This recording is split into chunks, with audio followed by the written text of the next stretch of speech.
All right. The simple mindset shift to be fucking happy right now. Let's get into it. Let's not take any fucking time. All right. The one shift that you can do to begin being a lot more fucking happy at this very second is the simple shift from I need this to be happy into I choose to be happy now. Now, I got a lot of other points that I'll talk about, but that is the primary one. And I know it sounds so simple, and it is so simple, but it's so elusive at the same time. You might be going through something, you might feel something, you might be a little down and not seeing the light at the end of the tunnel, and I understand that. But here's the thing about us humans is that we have imagination, and we have consciousness, and we have self-awareness. What we have behind our eyes is not explained. It can't be explained by science. It can't be explained by anything. And it's this special gift that we were given that allows us to access any emotion that we want to at any time. And the way that we can do that is simply by stop trying to be happy. Okay, so when we're trying to be happy, what we're essentially saying is that happiness is somewhere else. Like, I am not happy now. Happy is over there, and I want it. But what you're doing is you're admitting to your subconscious and you're admitting to your nervous system that happiness isn't here. We are void of happy.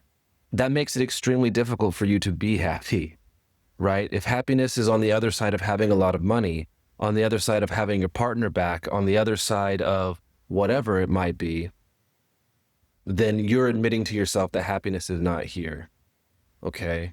And so the world that we live in is a mirror. The outside world is always going to reflect what you give it, what you present it. And the way that you do that is through your emotions and your thoughts. So when you're thinking negatively or you're having negative emotions, you're giving that out to the world.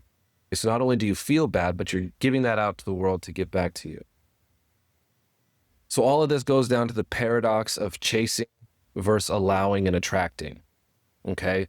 So when you're trying to be happy, you're chasing happiness, right? You've admitted that it's outside of you. It's not here. It's somewhere else, okay? It's in getting my partner back or having a partner or having a lot of money or getting the job promotion. And so you're in this constant chase for it, saying it doesn't exist here. If you're admitting to your subconscious mind and you're admitting to your nervous system that happiness doesn't exist here, then of course it's not going to exist here. Your subconscious mind runs 95% of your life.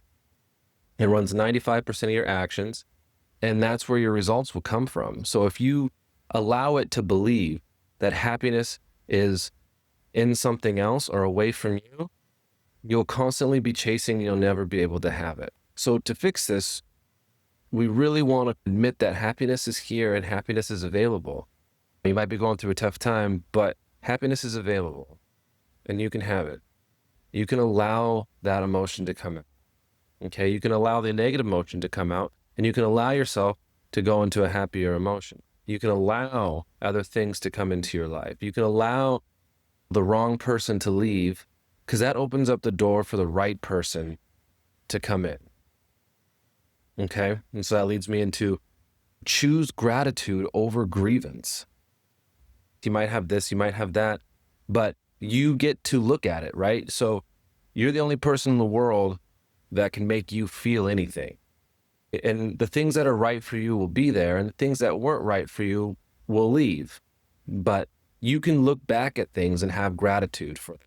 You don't have to look at things as a grievance. I know that people might say this tragic accident happened, or I lost this family member, and all those kinds of things. And I know that's awful. You definitely give that grievance. I'm not saying that you just don't grieve anymore. What I'm saying is the petty things that we get tripped up over each day. You get to choose how you want to look at that. So a tough scenario or circumstance comes about, you get the option for it to be really difficult and to take that really hard and to ruin your day. Or you can say, how can I look at this? What can I learn from this? What is this trying to tell me? And you can have gratitude for it. Because that's the thing about being human. Somebody prompted ChatGPT to ask what they would do if they were human for a day. And their answer was so amazing because it was just the simple act of sitting in the sun, feeling the gravity, messing up. Because life is messy. Things happen. Good things happen, bad things happen. That is life. And we are blessed and gifted with the emotions and the ability to handle them. And sometimes you have low times, but the low times lead to the high times, right? If you never had low points, then how would you know if you ever had high points? So you always want to choose gratitude. Always allow yourself to be grateful.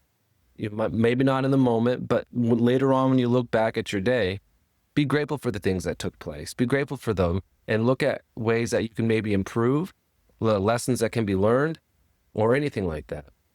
Okay? And that'll immediately allow you to process something and get over it and then be grateful.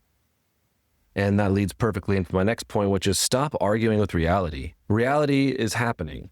And I'll have other videos that talk about your ability to control reality, which is available. But arguing with it is not going to change anything.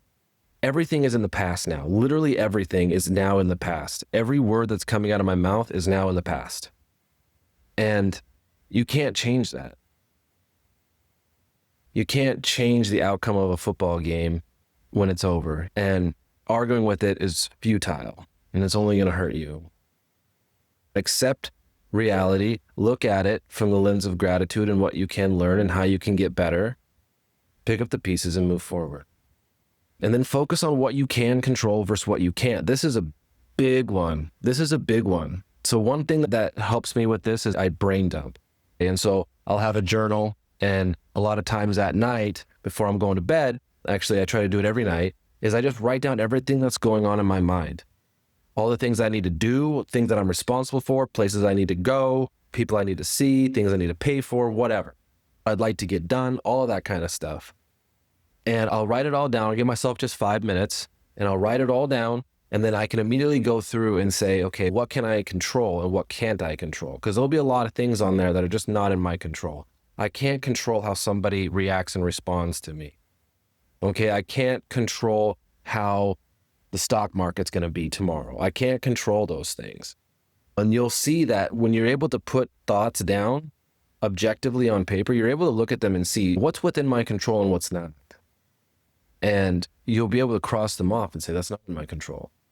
Another big part of this is you'll identify what is in your control and what really needs your attention. Overwhelm really comes from this collection of thoughts that are going on in your mind, and there's no place for them to go. And when they're just running through your mind has no other option but to place a high level of importance on it. But when you actually write them down, you now put them outside of you. You can now look at them and say, you know what, actually, I don't need to make that phone call tomorrow. Actually, I can cancel that. I don't really have to be there. My life will continue if that doesn't get done.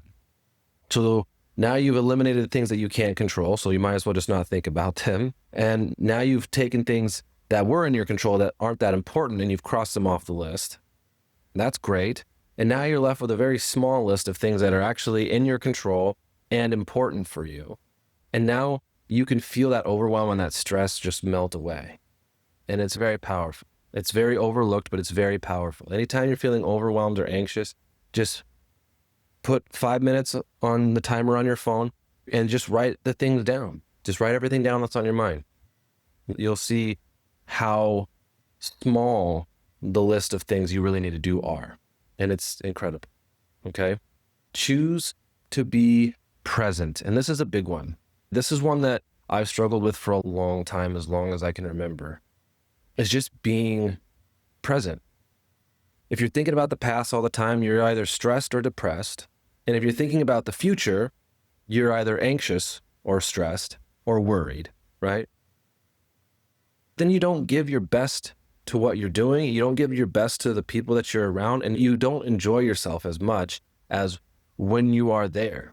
And the way that I woke up to this was realizing that I don't remember most of my life.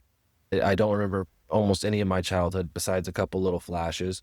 And even through my teenage years and into my 20s, not involving alcohol or other things like that, there was pivotal moments that I just don't remember. My friends would even reminisce about things that centered around me, about these good times that we had, and I don't remember that. And that was when I really realized how much I was not present. I wasn't there. I was either stressed or worried or depressed about something that happened before, or I was anxious or stressed or worried about something that may or may not happen in the future, or what I need to do next, or what's going on. But you can't change the past, so it's not worth dwelling on. And the future hasn't happened, and there's no guarantee that it will. The only thing that you have truly is right now. You're watching this video right now. This is all you have, legitimately. Tomorrow is likely going to come, but it might not. And you don't know what'll happen. You don't know what'll transpire. An endless possibility, right? Understand that you can't control everything. You can't. And that's okay. And that's a liberating feeling. It really is. A lot of Stoic philosophy and Marcus Aurelius and a lot of mindset gurus and spirituality gurus, speakers, Joe Dispenza and Wayne Dyer and George Zalaki, and all of these kinds of people will tell you to be in a place of allowing, to be in a place of surrender. You don't know what's going to happen tomorrow. You don't know how people are going to act or treat you or what they're going to do. Remove expectation from your life.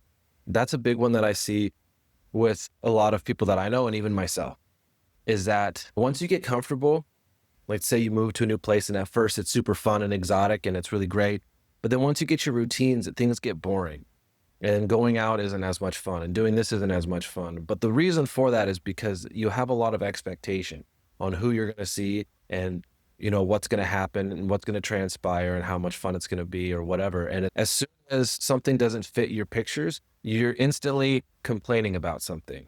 I was just having a conversation about this with my friend. He admitted that without me even saying anything to him. He was saying that he would go out and it wouldn't be as much fun as he thought it would be. And I remember just saying to him, yeah, because you thought about what it was going to be. So if you're going to go to this club and usually the music is like this and it's a different DJ and the music's not that great, you're instantly like, oh, God, this music isn't that great. Oh, this drink isn't as good, or whatever you're doing, right? The golf course isn't in great condition. I've gone golfing with people and they just complain about the golf course the whole fucking time. It's a beautiful day. We're out there on a Saturday afternoon, just us good friends, haven't seen each other in a while, drinking a couple beers, playing golf. But when you have an expectation of how the course should play or have an expectation of how things should go, as soon as it doesn't live up to it, you'll find a way to complain or to ruin your time. So limit your expectations. Be present. Focus on what you can control versus what you can't. Don't argue with reality. Choose gratitude over grievance and stop trying to be happy and start allowing yourself to be happy. I am happy now. I choose to be happy now. Simple, easier said than done, sure. But take those into consideration. They're really, really powerful.